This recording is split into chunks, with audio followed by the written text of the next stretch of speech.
皆さんこんにちは。吉岡言葉アカデミーの友吉社長です。今日はここフィリピンのセブに来ています。ご覧ください。めちゃめちゃこう綺麗で、天気も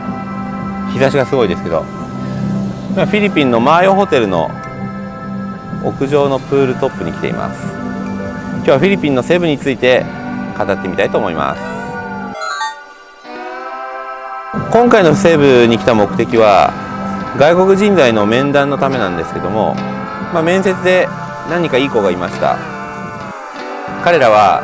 日本でも技能実習で3年働き終えて一旦自国に戻った方で、まだまだまた日本に出稼ぎに働きに行きたいという熱意あふれる若者たちでした。彼らの様子を見ていると、日本語は何人かの方は得意で何人かの方は忘れてましたけども、それでもやっぱり一生懸命自分の PR をして、やっぱりフィリピン人の熱いエネルギーみたいなのを感じました。私は彼らを雇用するために今回来ましたけども、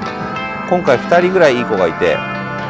でその中の1人は私の本業に近い仕事をしていたので、とても来てよかったなと感じております。フィリピンのことについて触れてみましょう。フィリピンという国は日本と同じぐらいの人口です。人口約1億1000万人。その中で島国なんですね。日本と同じ島国ですけれども、島の数が約7000島あります。7000島ある中で、日本と同じ人口だけど面積的には日本の8割ぐらいですね。そんな中で人口ピラミッドは、日本はいわゆる高齢者が多い逆三角形ですけど、フィリピンは子供たちがすごく多い純粋な正三角形のピラミッドということになっています。フィリピン人は兄弟が多いんですけども、それは宗教から影響しているところがあると思います。フィリピンはですね、いろんな問題を抱えていますけども、やはり人口が多すぎて働く場所がないんですよね。人口が多すぎて働く場所がなくて、もう人が溢れちゃってる。で働く場もないもんだから、もう海外で働く場を探して、兄弟が多いことも起因して、海外で働いて外貨を稼いでいる、そういうのが出稼ぎのスタイルとなっています。それはそれでとてもいい制度だと思いますけども、やっぱり貧困が問題でした。今回フィリピンのセブ島に来てますけども、いわゆるローカルな本当のリアルな道路を結構歩く機会がありました。彼らのところ歩いている時に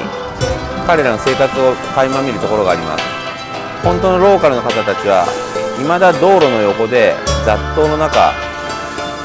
たらいに水を汲んで、その中で洗濯をして、その太陽の光で衣類を乾かすような、そんな生活をしていらっしゃいます。彼らのぐらいの所得層だと、やっぱりまだまだ貧困が抜け出せないのかなと思いましたね。しかし歩いてる時に少し広いスペースがあって、子どもたちがバレーボールとドッジボールのようなミックスされたようなゲームをしていましたね。ネットがあって、向こうと手前でボールをやり取りする。だけどキャッチして投げるみたいな、セパタクローでもないですけど、そんなようなバレーのコートでハンドボールをやるようなことをやってましたけども、それを応援している方たちがいっぱい、親も子供もいっぱいいて、その日は休日でしたけど、僕もちょっと気になってカメラを向けると、もう子供たちが「Hey Japanese I'm picture I'm picture」って言って、子供たちが寄ってくるんですね。めちゃめちゃいい顔の写真が撮れるわけですよ。あんな子たちを見てたら、やっぱりどこの国に行っても子供たちとかその未来ある若者の目は輝いていて、私はそんなことを感じるためにこの国が好きになって、彼らの日本に来るチャンスに貢献したいかなと思っています。日本の今の例えばスマホとか携帯とかネット環境があるような中で、そんな生活を垣間見ていつも不思議に思うのは、やっぱりこの格差ですね。本当に貧困の格差、貧しいとかはずっと貧しいし、いつも貧しい。でも片やこういうホテルに泊まって仕事はしてますけども、別にこれが贅沢でやってるわけではなくて、必要なことだと思ってやってるのでいいですけど、その行ける層の方、要は日本語を覚えて日本に行きたい、そういうチャレンジできる層が少なからずいるということにいつも驚かされます。本当に彼らは日本が好きで日本に行ってなんとかアメリカンドリームのような感じですかね、ジャパニーズドリームを夢見て、そして家族愛あふれる家族のために結婚してても子供がいても出稼ぎに行くので、そんな彼らを一緒に支えていきたいなと思っています。そんな彼らを支えていく一つの施策として、やっぱり日本で長く働けるように私は環境を準備しています。吉岡言葉アカデミーというのは日本語を教えるオンラインとオフラインのクラスです。そこには優秀な日本人講師たちが入ってきていまして、皆さんの日本語能力を向上させます。日本語能力が向上すれば特定技能1号から2号に切り替えることができます。2号に切り替えると皆さんはもうずっと長く日本にいて一生懸命働くことができます。私のような建設業の会社は手に職の仕事なので、やはり長くいていただく方が自社の会社のやり方と長い雇用というのはやっぱり企業の発展につながると思うので、どんな企業もそうでしょうけども、やっぱ長い雇用を期待していますね。皆さんも日本に来るチャンスを得たら、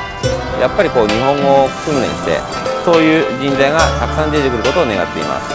未だ地方の方では特定技能2号から1号になった件数がかなり少ないです。全国でも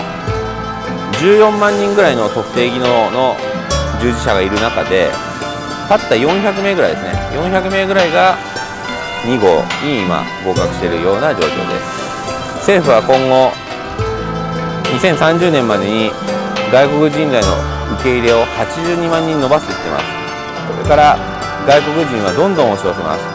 そんな外国人を我々人材不足で嘆いている建設業が受け入れなくてはどうするんでしょうか。やっぱり一日にも早く外国人を受け入れて、その外国人をしっかりと雇用するために日本語教育をしてあげる、そんな環境を整える会社がたくさん増えていることを願っています。吉岡言葉アカデミーではフィリピンに限らず外国人材を受け入れ支援する事業を行っていますし、その先に日本語教育も行っています。もしあなたの会社が人材でお困りであれば、ぜひ私の会社にお問い合わせください。一緒に外国人を雇用して日本の建設業、これからの日本を助けていきましょう。ではまた。